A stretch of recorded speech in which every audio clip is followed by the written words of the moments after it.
दिवाली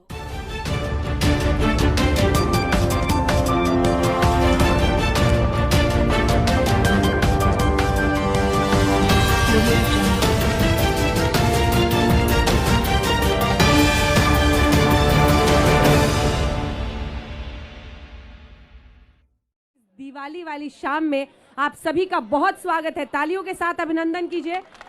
संजय सिंह आम आदमी पार्टी के सांसद हमारे साथ यहाँ पर मौजूद हैं। दिवाली की ये शाम है, पूरा नज़ारा है यहाँ पर इस भव्य रूप को देखकर अयोध्या के। सबसे पहले तो आपकी शुरुआत इसी बात से कि इस भव्य रूप पर आपका क्या कहना है और योगी आदित्यनाथ के आने वाले चुनाव में भविष्य पर आपका क्या कहना है संजय जी? देखिए, अयोध्या की भव्यता और अयोध्या का महत्व आज से नहीं आदिकाल से रहा है और हमेशा प्रभु श्री राम की नगरी अयोध्या का महत्व रहेगा। दीपावली का पर्व पूरे उत्साह के साथ अयोध्या में, उत्तर प्रदेश में और देश की राजधानी दिल्ली में भी अरविंद केजरीवाल जी 2 करोड़ जनता के साथ दिल्ली में दीपावली का महोत्सव मना रहे हैं। जहां तक चुनावी भविष्य का सवाल है, ये उत्तर प्रदेश की जनता को तय करना है। पिछले 5 वर्षों में उत्तर प्रदेश में कानून व्यवस्था की जो स्थिति है, भ्रष्टाचार की जो स्थिति है, कोरोना की महामारी में जो हालत रही है, गंगा नदी में नदी की घाटों पर लोगों की लाशें सड़ी हुई, बिल्ली चील कौवे नोचते पाए गए। उत्तर प्रदेश में कानून व्यवस्था की हालत, वो चाहे हाथरस कांड हो, मनीष गुप्ता का कांड हो, या आज आप जिस अयोध्या में खड़ी हैं यहाँ पे एक बैंक अफसर की आत्महत्या का मामला हो, एक नहीं अनेक घटनाएं ऐसी हैं जो यहाँ के कानून व्यवस्था पे सवाल उठाती हैं। कोरोना की महामारी के दौरान वेंटिलेटर की खरीद से लेकर ऑक्सीमीटर, थर्मोमीटर, तमाम तरीके के भ्रष्टाचार हुए, उसमें लोकायुक्त की जांच चल रही है। आज उत्तर प्रदेश ऐसी हालत में है कि जहां एक आम आदमी, किसान खाद के लिए लाइन में लग के मर रहा है, खाद के लिए लाइन में लग के मरना पड़ रहा है उसको। उत्तर प्रदेश में पिछले 10 महीने से किसान आंदोलन पर बैठा हुआ है 3 काले कानून के खिलाफ। भारतीय जनता पार्टी की केंद्र की सरकार हो या उत्तर प्रदेश में भारतीय जनता पार्टी की सरकार और उसके नेता हों, कभी किसान को मवाली कहते हैं, कभी आतंकवादी कहते हैं, कभी खालिस्तानी कहते हैं, कभी पाकिस्तानी कहते हैं। तो जो लोग अपने देश के अन्नदाताओं का सम्मान नहीं कर सकते, उनका सम्मान उत्तर प्रदेश की जनता भी नहीं करेगी। इससे पहले कि हम एक मुद्दे पर आए, सवाल यह है कि मैंने आपसे पूछा योगी जी का भविष्य क्या है। उनके चांसेस भी हैं, उनकी चुनौती भी है। देखिए, चांसेस भी है, चुनौती भी है, लेकिन आम आदमी पार्टी का यहाँ पर क्या है? अरविंद केजरीवाल का भी जब आप जिक्र करते हैं तो वो दिवाली दिल्ली में मना रहे हैं। दिल्ली है आप लोगों की, लेकिन यूपी में कोई पूछेगा आपको, और पूछेगा तो क्यों और कैसे? पिछले 2 वर्षों में अंजना जी, आप उत्तर प्रदेश की जनता से पूछ लें, यहाँ के लोगों से पूछ लें, अगर विपक्ष की भूमिका किसी पार्टी ने निभाई है सड़क से लेके संसद तक, तो आम आदमी पार्टी ने निभाई है। जितने भी मुद्दे रहे, वो चाहे जल जीवन मिशन के भ्रष्टाचार से जुड़ा मुद्दा हो, वो चाहे कानून व्यवस्था से जुड़ा हुआ मुद्दा हो, वो चाहे किसानों से जुड़ा हुआ मुद्दा हो, वो चाहे माताओं बहनों की सुरक्षा से जुड़ा हुआ मुद्दा हो, वो चाहे राम मंदिर में जमीन की खरीद के नाम पर हुए भ्रष्टाचार का मुद्दा हो, ये तमाम मुद्दे हम लोगों ने जमीन पर उठाए भी, उसके लिए लाठियां भी खाई, जेल भी गए। 17 मुकदमे अंजना जी मेरे ऊपर हुए, राष्ट्रद्रोह का मुकदमा लगा दिया, मेरे पार्टी का दफ्तर बंद कर दिया। एक नहीं अनेक ऐसी घटनाएं हैं जहां पे आम आदमी पार्टी जमीन पर लड़ती हुई नजर आई। हमारा संगठन आज 403 विधानसभाओं में है, ब्लॉक लेवल पे हमारा संगठन है, बूथ लेवल पे संगठन है, फ्रंटल संगठन हैं। तो इसलिए मुझे लगता है कि आम आदमी पार्टी एक मजबूत उपस्थिति उत्तर प्रदेश में अपनी बना चुकी है और चुनाव में इसके परिणाम आपको देखने को मिलेंगे। नंबर पर? देखिए, नंबर हमारे हाथ में नहीं है, क्योंकि हम एक ऐसी पार्टी हैं जो खुल के कह रहे हैं कि हमारा कोई वोट बैंक नहीं है। हमारा कोई वोट बैंक नहीं है, किसी जाति का, किसी धर्म का कोई वोट बैंक नहीं है। जिनको 300 यूनिट बिजली फ्री चाहिए वो आम आदमी पार्टी के साथ आएगा। जिनको रोजगार चाहिए वो आम आदमी पार्टी के साथ आएगा। जिनको अच्छी शिक्षा चाहिए, बिजली चाहिए, पानी चाहिए, स्वास्थ्य चाहिए, इलाज चाहिए, जिनको अरविंद केजरीवाल का मॉडल उत्तर प्रदेश में भी चाहिए, वो आम आदमी पार्टी के साथ आएगा और परिणाम उत्तर प्रदेश की जनता पर है। लेकिन संजय जी वो कहते हैं ये फ्री फ्री फ्री वाली पॉलिटिक्स लेकर आप यहाँ पर आ रहे हैं। अच्छा, ये बात अजीब है अंजना जी कि इस देश के विधायकों को फ्री बिजली मिल सकती है, सांसदों को फ्री बिजली मिल सकती है, मंत्रियों को फ्री बिजली मिल सकती है, मुख्यमंत्री को फ्री बिजली मिल सकती है, प्रधानमंत्री को फ्री बिजली मिल सकती है, लेकिन जिस जनता के टैक्स के पैसे से इन लोगों को फ्री बिजली मिलती है उसको फ्री बिजली नहीं मिल सकती। मैं आपको आंकड़े बताता हूं, ये आंकड़े बताता हूं। जब हम लोगों ने आंकड़ा निकाला, हमसे ये कहा जा रहा था दिल्ली में 2 करोड़ की आबादी है, वहां आपने फ्री बिजली दे दी। यहां 24 करोड़ की आबादी है, यहां फ्री बिजली नहीं दे सकते। दिल्ली में अंजना जी 60,000 करोड़ का बजट है, उत्तर प्रदेश में 5.5 लाख करोड़ रुपए का बजट है। मात्र 19,000 करोड़ रुपए के खर्च में 2 करोड़ 63 लाख घरेलू उपभोक्ताओं को 300 यूनिट तक बिजली फ्री देंगे, किसानों को बिजली फ्री देंगे, 24 घंटे बिजली देंगे। ये सपना हम पूरा कर सकते आपने हैं। वैसे कई पार्टियों को फ्री फ्री वाला सिखा दिया है, सबको चस्का लगा है। जनता के पैसे का सदुपयोग होना चाहिए और ये जनता के टैक्स का पैसा है। संजय जी पीछे जगमगाहट देख रहे हैं जी, आपका फ्री फ्री फ्री है तो उनका प्रभु राम है। अब सुनिए, जब आपने चंदा को उजागर किया, प्रभु राम से किस उनकी पॉलिटिक्स क्या है? वो ये दिवाली करके हर वक्त ये दिखाना चाहते हैं कि हम प्रभु राम के साथ हैं। और आपने जब चंदा का पूरा मुद्दा उठाया या फिर जमीन के खरीद में घोटाले का, भ्रष्टाचार का जिक्र किया, तो उन्होंने कहा ये तो राम विरोधी हैं। देखिए, इसका जवाब ये देखिए, ऐसा है कि राम विरोधी वो लोग हैं जो प्रभु श्री राम के नाम पर इस देश के करोड़ों लोगों के द्वारा दिए गए चंदे में हेरा फेरी करते हैं। हम ऐसे राम के सिपाही हैं जो सच को सामने करते हैं। भाजपाइयों से हम ये कहना चाहते हैं, देखो ऐ दीवानों ऐसा काम ना करो और राम का नाम बदनाम ना करो। और सीता मैया दुखी हैं भाजपा के काम से और सारा पैसा खा गए मेरे पति के नाम से। तो इसलिए मंदिर के नाम पर भ्रष्टाचार करने की इजाजत किसी को नहीं दी जा सकती। राम का आदर्श क्या है, राम का संदेश क्या है? प्रभु श्री राम जो सेवरी के जूठे बेर खाते हैं, प्रभु श्री राम जो जिनको निषाद राज नैया से नदी पार कराते हैं, प्रभु श्री राम जो भालुओं की, बानरों की, नल की, नील की सेना बनाकर रावण का सत्यानाश करते हैं, वो प्रभु श्री राम का आदर्श है। एकता का, प्रेम का, सब नर करहि परस्पर प्रीति, ये रामचरितमानस की चौपाई है जिसको हम चरितार्थ करना चाहते हैं। सभी प्राणी आपस में प्रेम से रहें। अब तो बीजेपी का ये आरोप है कि उन्होंने आप लोगों को भी रामलला के दरबार पर ले आए। अरविंद केजरीवाल जी भी आ गए रामलला के दर्शन करने, पूजा मुझे ये समझ में नहीं आता अंजना जी, पार्टियां पहले मुझे ये समझ में नहीं आता प्रभु श्री राम के मंदिर में कौन आएगा, प्रभु श्री कृष्ण के मंदिर में कौन आएगा, काशी कौन जाएगा, मथुरा कौन जाएगा, महाकाल के दर्शन करने कौन जाएगा? ये क्या भारतीय जनता पार्टी तय करेगी हिंदुस्तान में? 130 करोड़ लोगों को अपनी आस्था के अनुरूप पूजा अर्चना करने का अधिकार है और इसमें हमको किसी भारतीय जनता पार्टी के नेता से परमिशन नहीं चाहिए। बीजेपी के नेता कोई प्रभु श्री राम के मंदिर के गेट कीपर नहीं है, हम उनसे पूछ के नहीं जाएंगे। हमारी आस्था है जिस भगवान में, प्रभु श्री राम में हम जाएंगे दर्शन करने। अरविंद केजरीवाल जी चले गए, उन्होंने कह दिया हम दिल्ली वालों को तीर्थ यात्रा कराएंगे अयोध्या की, और उत्तर प्रदेश में सरकार बनी तो यहां भी तीर्थ यात्रा कराएंगे। परेशान हो गए मुख्यमंत्री जी हमारे, वो उनकी आलोचना करने लग जाते हैं। फ्री यात्रा करने का हक सबको है और तीर्थ यात्रा करने का हक भी सबको है, इसमें किसी बीजेपी वाले की परमिशन नहीं चाहिए। पंजाब में तो आपकी स्थिति मजबूत है, उत्तर प्रदेश में क्या इस प्रचार तंत्र का आप मुकाबला कर पाएंगे? मैं ये सवाल इसलिए पूछ रही हूँ क्योंकि देखिए आप कितना भी बोले तीर्थ यात्रा, आप कितना भी कहें कि हम भी जाएंगे रामलला के दर्शन कर रहे हैं, हम भी प्रभु राम के भक्त हैं, तमाम पार्टियां कह रही हैं, प्रियंका ये उत्तर प्रदेश भी कह रही हैं। देखिए, मैं बगल का रहने वाला हूं सुल्तानपुर का, और उत्तर प्रदेश ने आज नहीं कई बार बड़े बड़े परिवर्तन करके दिखाए हैं। 89 में जब भ्रष्टाचार के खिलाफ एक आंदोलन चला था, वो फोर्स का आंदोलन, उस समय पूरे उत्तर प्रदेश में जनता दल की सरकार आई थी, कांग्रेस का सफाया हो गया था तब।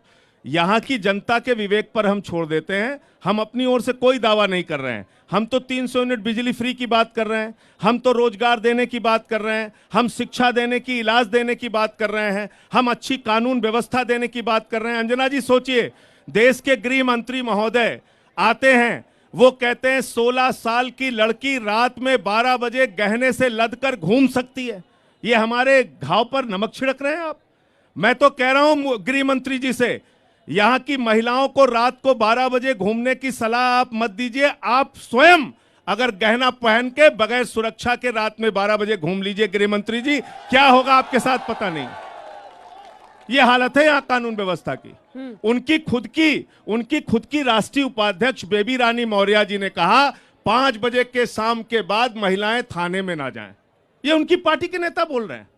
तो इस तरीके से आज हालत उत्तर प्रदेश में बन गए हैं जहां पर कि असली मुद्दों की चर्चा नहीं होती। आज महंगाई का सवाल ले लीजिए, पेट्रोल 110 रुपए, डीजल 100 रुपए के पार, सरसों का तेल 250 रुपए लीटर, सिलेंडर 950 रुपए, महंगाई आसमान पे पहुंच गई।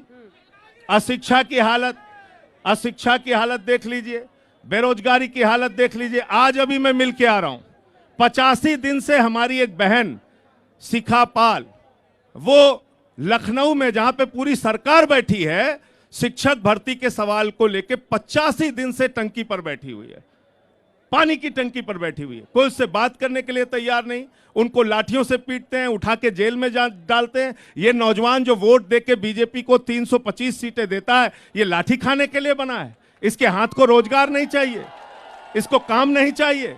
जो किसान, जो अन्नदाता लाइन लगा के बीजेपी को वोट देता है, उसको आप मवाली कहेंगे, उसको आप अपमानित करेंगे, उसको खाद नहीं उपलब्ध कराएंगे, उसको फसल का दाम नहीं उपलब्ध कराएंगे। मेरी बात छोड़ दीजिए आप अंजना जी। इनके पार्टी के सांसद वरुण गांधी जी ने कहा कि अब हम सरकार से कोई शिकायत नहीं करेंगे, कोर्ट जाएंगे। 3 बार के सांसद को मंडी में किसान का फसल का दाम दिलाने के लिए कोर्ट जाने की धमकी देना पड़ता है। ये हालत है। पर ये इसको आप कैसे मुद्दा बनाएंगे, ये महत्वपूर्ण मुद्दा बना रहे हैं। मैं कह रही हूँ प्रचार तंत्र, मैंने क्यों कहा, वापस उस पर आ रही हूँ। महंगाई, बेरोजगारी, तमाम चीजें, या फिर उस पर चल जाएगा कैराना से पलायन, नहीं, हिंदुओं को प्रताड़ित वो किया, चलाएंगे, ये चलेगा, वो चलाएंगे। राम मंदिर वो चलाएंगे, उसका मुकाबला आप वो कैसे कहते करेंगे? हैं मारो काटो लोगों को बर्बाद करो, और हम कहते हैं बेघर बेदर लोगों को आबाद करो। ये हमारी राजनीति का हिस्सा है और ये उनकी राजनीति का हिस्सा है। तो इसलिए हम अपनी कोशिश कर रहे हैं। अभी जैसे 300 यूनिट बिजली फ्री का अभियान, घर घर जाके हम फॉर्म भरवा रहे हैं, डोर टू डोर कैंपेनिंग करा रहे हैं। बहुत पॉजिटिव रिस्पांस है। जो लोग मुद्दों से जुड़ना चाहते हैं, वो आम आदमी पार्टी के साथ जुड़ेंगे। क्या मैं आम आदमी पार्टी के मुख्यमंत्री चेहरे से बातचीत कर रही हूँ इस वक्त? ऐसा मेरा कोई दावा नहीं है, और ये हमारी पार्टी तय करेगी, वक्त आने पर तय करेगी। पार्टी के लोग ताली बजा रहे हैं, नहीं खुश हो रहे हैं कि संजय जी यहाँ पे उनका हैं, प्यार है, लेकिन ये पार्टी तय करेगी। ये पार्टी तय करेगी। 1 साल 1.5 साल से यहाँ पर है, मेहनत कर रहे हैं, तो चेहरा तो सामने रखा जाए। मैं अब देखिए संजय जी, योगी आदित्यनाथ, अब फिर सेकंड पे आता है अखिलेश, उसके बाद से मायावती। वो चेहरे तो होंगे, चेहरा तो सामने रखना ही पड़ता है पार्टी को। अंजना जी, ये पार्टी का विषय है, पार्टी तय करेगी। मैं, आप जानती है मुझे, 2011 से अन्ना आंदोलन के समय से मैं कार्यकर्ता के रूप में काम कर रहा हूं और दिन रात मेहनत करता हूं। मुझे काम करने में आनंद आता है। मैं अपनी पार्टी के लिए, उत्तर प्रदेश की जनता के लिए, देश के लिए काम कर रहा हूं। मुकाबला अच्छा होगा ना, ये तो आप भी मानते हैं। अरविंद केजरीवाल के चेहरे के साथ दिल्ली में आप लोगों ने पार्टी तय करेगी। ये मेरा विषय नहीं है, इसको पार्टी तय करेगी। जो जिम्मेदारी पार्टी देगी मैं उसको निभाऊंगा।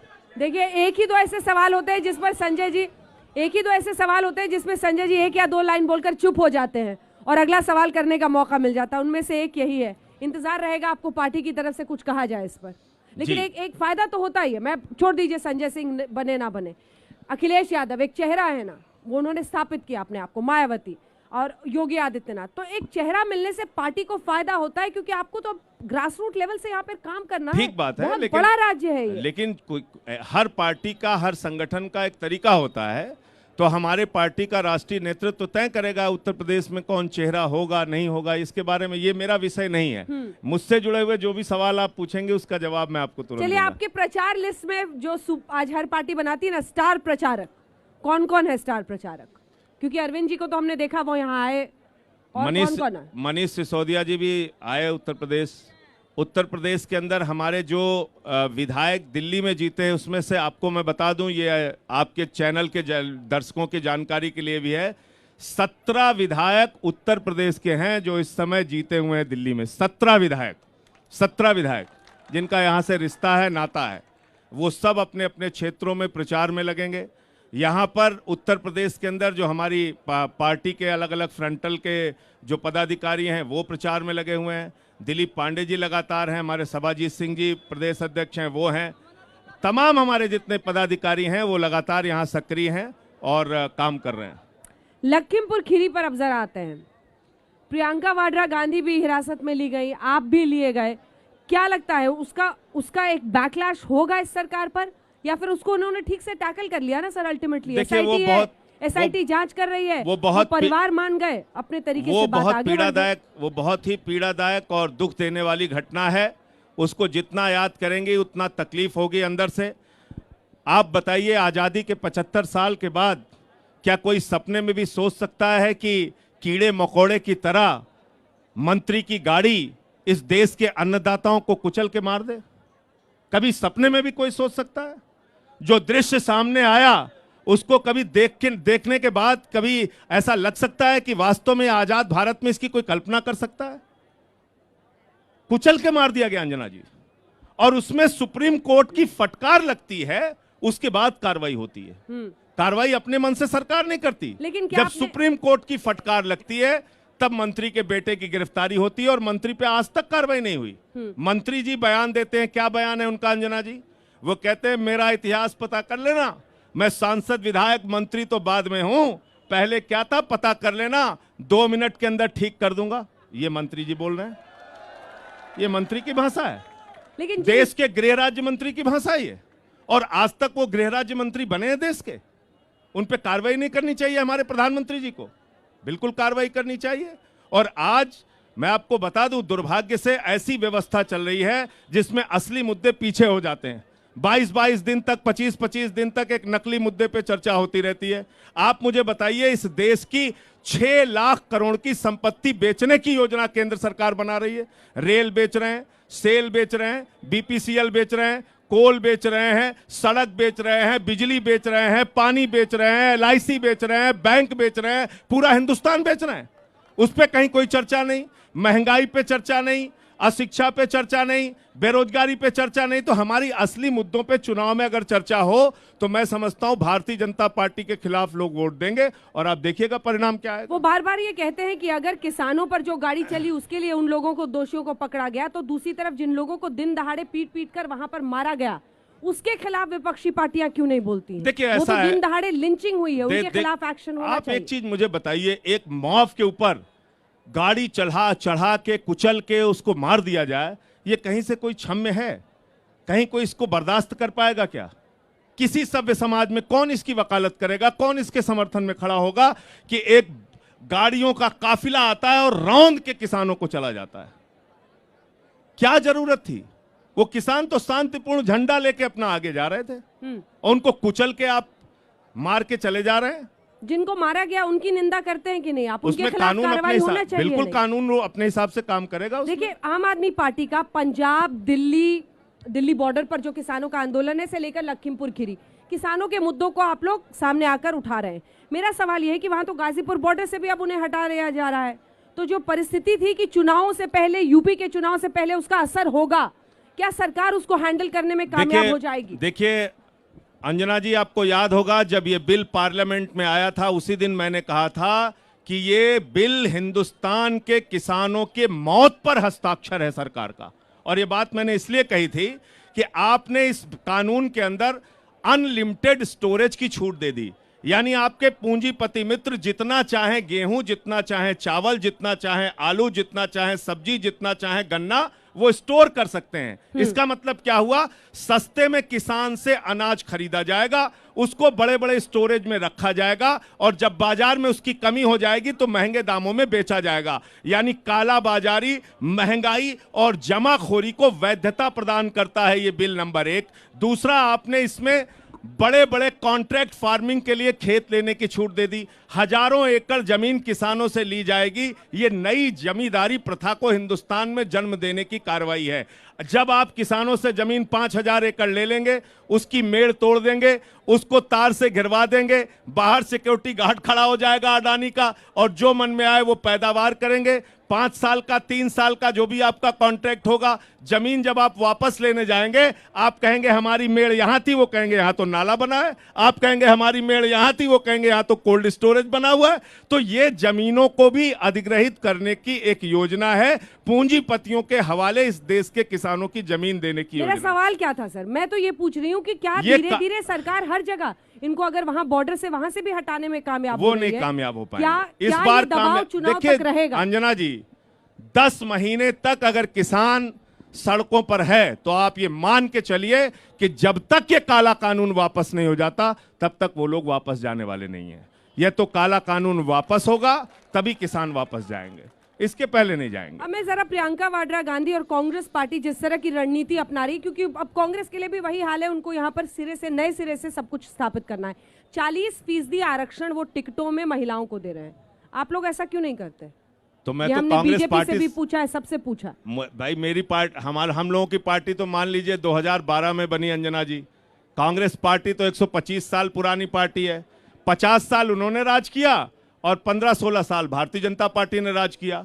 आप कांग्रेस वालों से पूछिए, वो कहते हैं 33% आरक्षण विधानसभा लोकसभा में होना चाहिए। आप बीजेपी वालों को अभी बुला के पूछ लीजिए, वो भी कहते हैं 33% आरक्षण विधानसभा लोकसभा में होना चाहिए। अरे तो भाई कौन देगा? ओबामा देंगे या ट्रंप देंगे या बाइडेन देंगे? कौन देगा? आप लोग पार्लियामेंट में हैं। मैं दावे के साथ कहता हूं आम आदमी पार्टी के 1 लोकसभा में, 3 राज्यसभा में है। हम जमकर सपोर्ट करेंगे। कल बिल लेके आइए, पार्लियामेंट का सेशन बुला के हम पास कराएंगे 33% आरक्षण। आप उत्तर प्रदेश में कह रही हैं कि हम 40% महिलाओं को टिकट देंगे, पंजाब में क्यों नहीं देंगी? उत्तराखंड में क्यों नहीं देंगी? दूसरे गोवा में क्यों नहीं देंगी? ये फॉर्मूला उत्तर प्रदेश में खाली लागू होगा? तो ये बात नहीं है।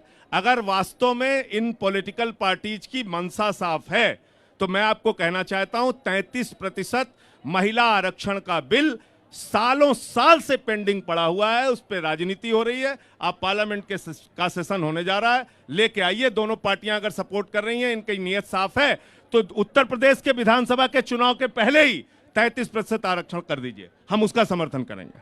चलिए, अब आखिर में कितनी सीटें आप उम्मीद रखा रहे? मुश्किल होगा आपके लिए बोलना। ये उत्तर प्रदेश की जनता पर है। मैं कोई सीटों का दावा नहीं करूंगा, क्योंकि मैं जब 2013 में चुनाव लड़ रहा था, उस समय लोग कहते थे 2 सीटें आएंगी, 4 सीटें आएंगी। एक नेता स्वर्गीय हैं, मैं उनका नाम नहीं लूंगा, बड़े आदर के साथ कहना चाहता हूं, उन्होंने कहा था 6% वोट आ जाएगा तो राजनीति छोड़ दूंगा। हम लोगों का मजाक उड़ाया जाता था अंजना जी जब टोपी पहन के जाते थे। और उसी दिल्ली की जनता ने एक बार 28 सीट दिया, एक बार 67 सीट दिया, एक बार 62 सीट दिया। 3 बार भारतीय जनता पार्टी को हराने का अनुभव अगर किसी पार्टी के पास है तो आम आदमी पार्टी के पास है। हम अपने मुद्दे लेके जनता के बीच में जाएंगे। ये जनता के प्रेम पे, उनके आशीर्वाद पे, उनके स्नेह पर हम छोड़ते हैं। जितना वो हमें सीटें देंगे, जो भी प्यार देंगे, वो हमें कबूल होगा। आप अयोध्या में आज तक पंचायत के मंच पर आए, बहुत बहुत धन्यवाद आपका संजय जी। बहुत बहुत धन्यवाद। आपके दर्शकों को भी बहुत धन्यवाद। देश दुनिया की बाकी खबरों के लिए आप देखते रहिए आज तक।